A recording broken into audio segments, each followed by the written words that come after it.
Hey everybody, I'm Doug. And I'm Brooke. And this is the Bottom Line. What do we got? Oh, by the way, new co-host.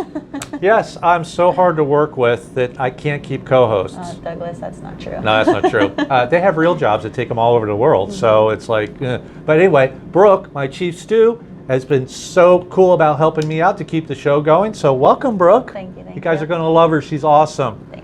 Okay, what do we got? This episode is sponsored by Marine Data Solutions and Salty Rags Crew Apparel. Okay, Marine Data Solutions, no throttling, no contract, unlimited data, and no oil spills. And they give me all the data I need for my transporting needs. Have you ever seen my transporter? Mm-hmm. I could send you to Tahiti right now. Can you please do that? I need a vacation. I did that to Sam though without a passport or money. Oh. I'll give you vacation after this trip. How about that? Absolutely. Okay, see, that's how it works. All right, and Salty Rags Crew Apparel. Mm-hmm. We have to find a tagline for Salty Rags. If anybody knows one, PM me. Get busy between the sheets. Sailboat stuff. Yeah. Hey, that one might work. All right, David, we're working on it. Okay. Next. And then also shout out to Brendan Emmons. We were underway yesterday. We were out in the ocean, and Captain Brennan took some photos. Here's a photo of us passing him. Yeah. There, we look pretty cool. Actually, he's like, I was trying to call you, tell you to slow down. We weren't going that fast, but hey, listen, I think it's really cool to see pictures of the boat while you're underway, because you always have pictures on the boat. And with today's technology, everybody, even if you're not friends, you know, in the Facebook forums and groups, you can go, hey, I got some pictures of this boat. I think everybody should post pictures when you're passing, don't you? Absolutely. See the boat in action. Yeah, it's pretty cool. Mm-hmm. What else we got? And then lastly, another shout out to Boat International Captains Club. So, Boat International has started this exclusive Captains Club. I was not qualified to join it, but but they made an exception. So you guys got to check that out. It's brand new. It's going to be for networking for captains. If you are a captain over 30 meters on a sailboat or a captain over 40 meters on a powerboat, you have to be a captain. You are able to join. So I'll report more. I just became a member last week, so I'll report more on how it's going to work. Their first get-together's in Monaco. I'm not going to Monaco, but the Lauderdale one I will. So I'll report back. Also, by the way, did you know that the charter the charter scene in Miami is an absolute nightmare? Why is that? Illegal charters. The Coast Guard's all over it. I mean, I guess maybe because right now, spring break, it's going nuts. Oh, that's true. Nuts. So I'm going to do an episode, hopefully next week. You guys are going to see it with one of the captains down there. He's going to explain everything that's going on. So maybe there should be some changes, and maybe we can help as a community.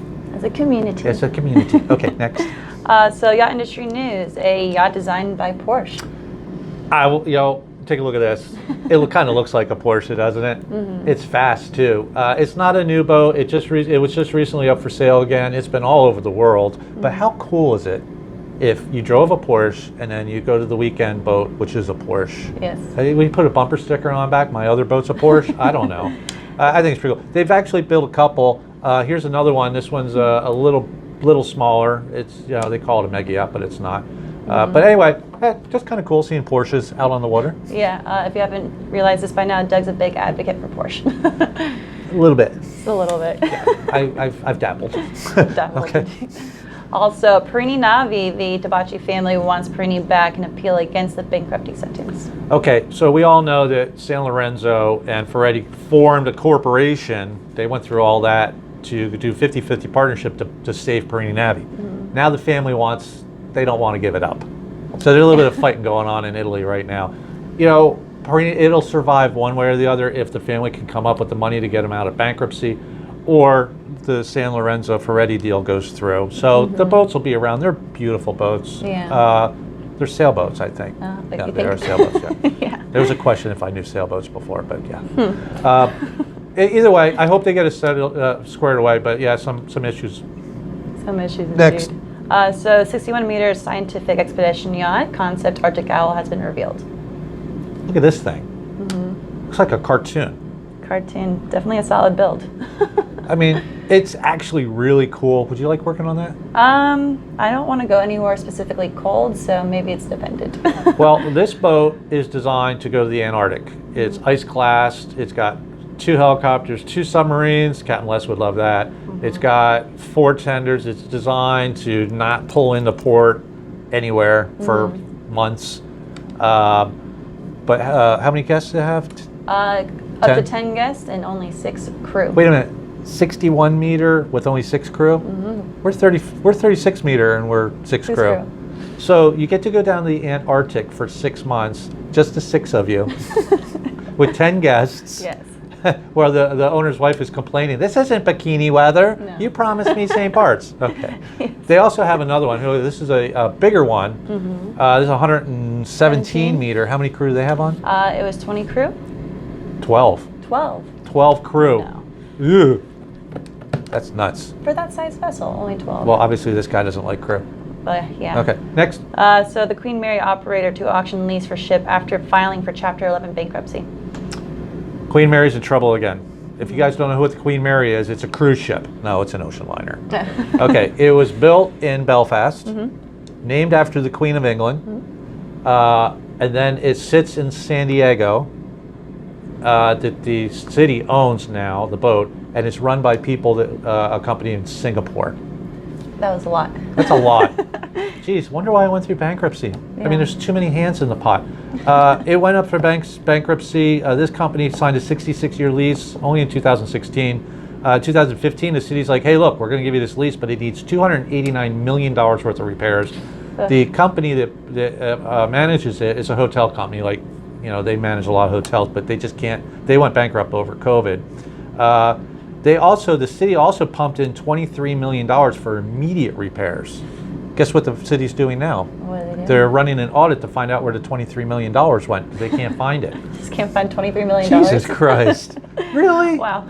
Okay, so this boat, I love the Queen Mary. I mean, it's a really cool idea to have a floating hotel as an ocean liner, but it went bankrupt in '93. It went bankrupt in 2009. Obviously, it's not cost effective to be running a ship like this as a hotel. The USS United States in Philadelphia is going through the same problem. Really? I don't want to scrap it, gang, but gotta kind of do something. Put it in concrete, then you have to worry about it sinking. Anyway, next. That does work. That's a lot of concrete. So apparently there's a hovering ship photographed off the coast coast by Walker. Here's a picture of it. You guys all seen it on the internet. So, Brooke, what's the deal? Aliens? 110%. I heard that they put giant fans on it and we're lifting it up to reduce resistance, to make it more eco-friendly. That makes way more sense. But it looks like it's about, I don't know, 150 feet in the air. Yeah. Actually, this is a result of the atmosphere refracting off Jupiter while Mars and Venus were lined up at the same way, and then the moon stepped in and created this, and it all lifted the ship up. No, that's not true. No. What it did was it created a visual illusion of the horizon, so the ship looks like it's floating. I've seen this several times where the ship, you couldn't see the horizon. I've never seen one where the ship was just up in the air. But it's pretty cool and it's very mind-blowing. So if you haven't seen it, check it out. Floating ship, type it in. Google is your friend. Okay, next. So in Crew Corner, ever wonder why the terms port and starboard is used to denote left and right side ships? Well, yes, I have. Well, we're here to tell you. Okay, why is the port side the port and the starboard the starboard? So during the earlier days before ships had rudders on their center lines, boats were controlled using a steering oar. I've been a captain long enough to remember those days. Yes. It was like the 13th, 14th century.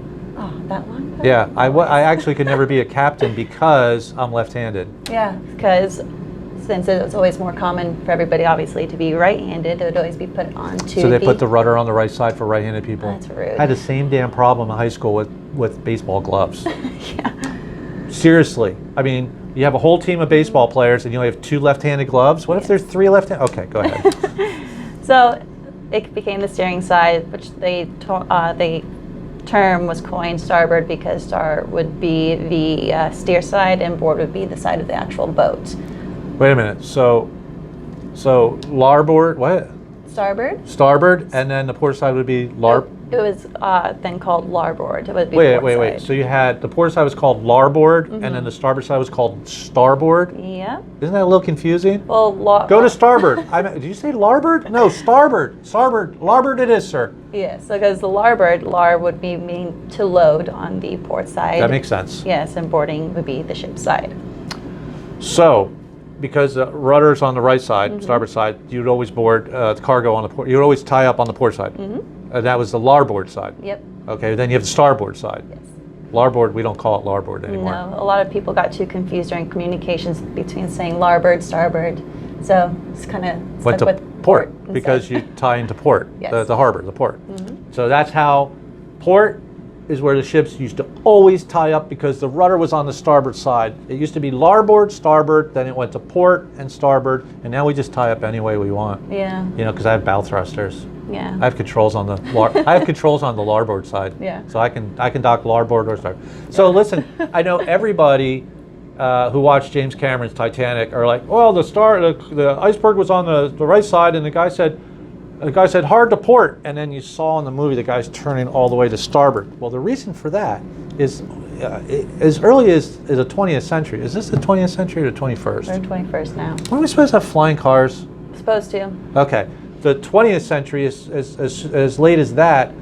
To make the boat go left, you had to take the tiller to go, you had to put that to the right. So you would turn right to go left. And then when the ship started getting steering wheels, they kept that terminology. So on an old boat like the Titanic in the 1920s, if you wanted to go left, you turn the wheel right. How confusing is that? Oh, that's why I'm not a captain. Jesus Christ. Larboard, starboard, turning right to go left. It's insane. Insane. How do we drive these things anyway? I don't know. Let's talk about towing tenders. Okay. All right. Anyway, that's the show. I'm Doug. And I'm Brooke. And that's the bottom line. We love you guys. We're here. Keep watching. We'll see you next week. Bye.